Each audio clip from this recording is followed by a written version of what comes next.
Why is feedback so important in an organization to helping people be more effective, efficient, and increase productivity as a whole? Well, let's jump right in and talk about that. Well, if you have a plant and you don't water it, put it in sunlight, or give it fertilizer, will it grow necessarily? Of course not. We all know the answer to this. And it's interesting because people work the same. So, feedback is a great way to tell people that, hey, I see you, I want to help you flourish, and you have potential. Plain and simple. It is an investment. One of the greatest investments you can make is into another person. But oftentimes it gets a little bit lost on how to do that, or even just thinking about the importance of it. Now, in a separate video, I talk about how to give feedback when things go a little bit sideways. But in this video, I want to talk about the reasons behind why giving feedback is so important. Number one is it helps to build trust and psychological safety, which is really important. When people feel like they can trust you, they can be at their best, they're more open to showcasing who they are authentically and giving their best effort, which is a win-win-win for you and for the organization. And it also shows them that you're committed to their development, which if anybody feels that, it's just, again, going to increase their drive to do more and produce more and to just be a team player. Secondly, it really accelerates personal growth. Because if you have no context for where you are and how well you're doing, how can you potentially grow to your fullest potential, right? So it helps people see their blind spots. It also helps them see opportunities for improvement. And it also allows them to see what they're doing well. And I think the problem is oftentimes leaders will just save feedback for when there's a problem. But I'll talk a little bit about that in the next video. That's not the best way to think about feedback. Feedback should be positive, not just negative. And again, this speaks to that. Just giving that response back on how you're doing is going to really help someone grow. And that how you're doing could be hey, you're doing an excellent job. Keep up the good work. Lets them know they're on the right path.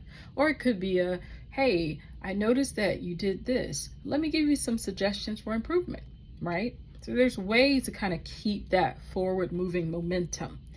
What about number 3? It fosters a culture of continuous learning.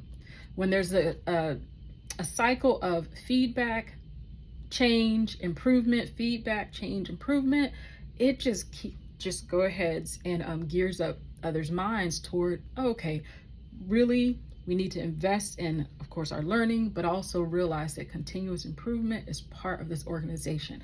And I need to self-govern and look for ways in which I can be just checking my own performance and seeing where I can improve.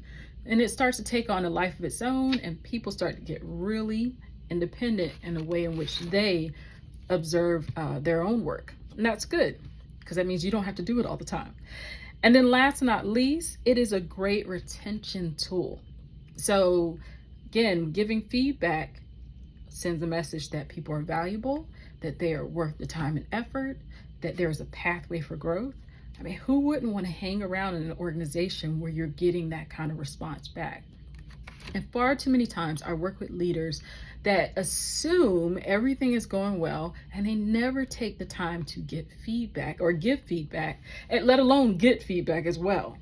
Because part of the giving feedback, as you'll see in another video I'm posting, is all about taking time to listen and receive a response to that feedback.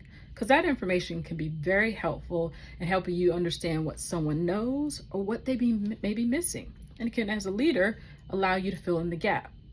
So those are a few tips on why it's important to give feedback, why feedback matters. Please don't neglect to do this. Sometimes people or other leaders will say, well, there's not a problem. I don't feel like I need to address anything. I don't need to bring up anything. Please start doing frequent check-ins. Even if it's just a pulse check, just check in and say, hey, I'm going to give you feedback on this, or I noticed that you did great on this, or I noticed again that we can make some slight changes. That constant communication keeps a pathway clear so that you won't be, set up for any surprises, and they won't either. And it's just good to communicate. It's good to connect with our people. We don't want to breed any type of distance by not having those interactions. They are powerful for bridging relationships from leader to direct report, leader to peer, leader to superior, and just creating a healthy organizational culture all around.